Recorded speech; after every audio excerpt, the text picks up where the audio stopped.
Hey, bonjour à tous! Pour cette 4e vidéo, nous allons répondre à une autre question concernant les eaux.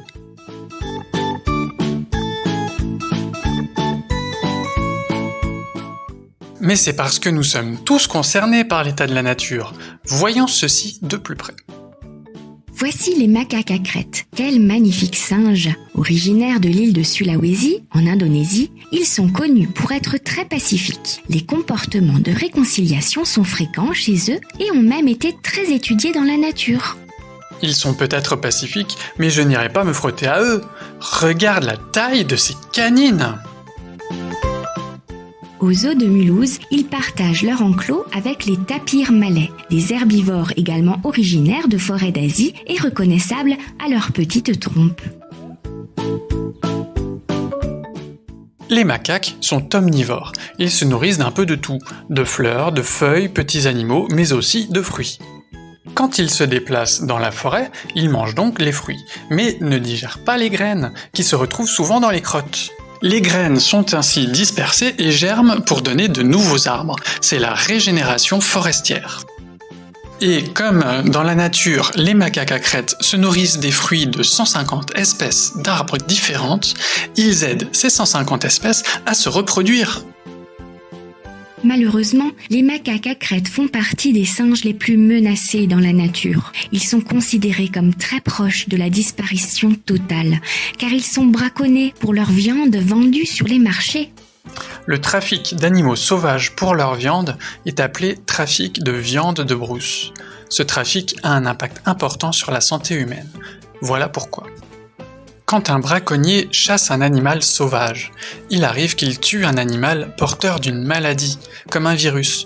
En apportant sa viande sur le marché, il met en contact le virus avec les habitants qui consomment sa viande.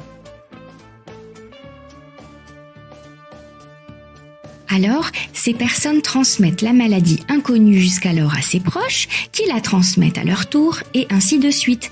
Si la maladie est très contagieuse, on arrive alors rapidement à une épidémie.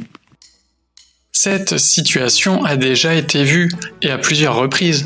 Par exemple, des virus comme celui responsable du sida, Ebola et certaines épidémies de varicelle ont suivi ce scénario et proviennent à la base d'animaux sauvages, pourtant interdits à la chasse. Même le coronavirus, responsable de la Covid-19, pourrait venir de virus présents chez le pangolin et la chauve-souris.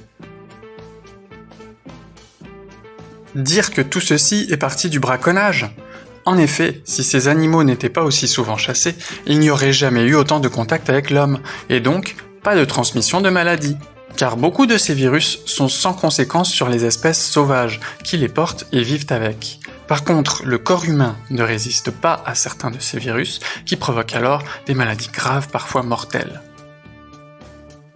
C'est pourquoi le zoo de Mulhouse aide 2 associations de Sulawesi à lutter contre le braconnage et la déforestation et aide les habitants à vivre de l'écotourisme et à avoir une solide éducation à l'environnement afin de savoir comment et pourquoi protéger leurs forêts. Tu comprends maintenant pourquoi il est important de protéger les macaques à crête. Pour maintenir la régénération forestière, empêcher certaines maladies de se développer et pour protéger la forêt tout entière et ses habitants.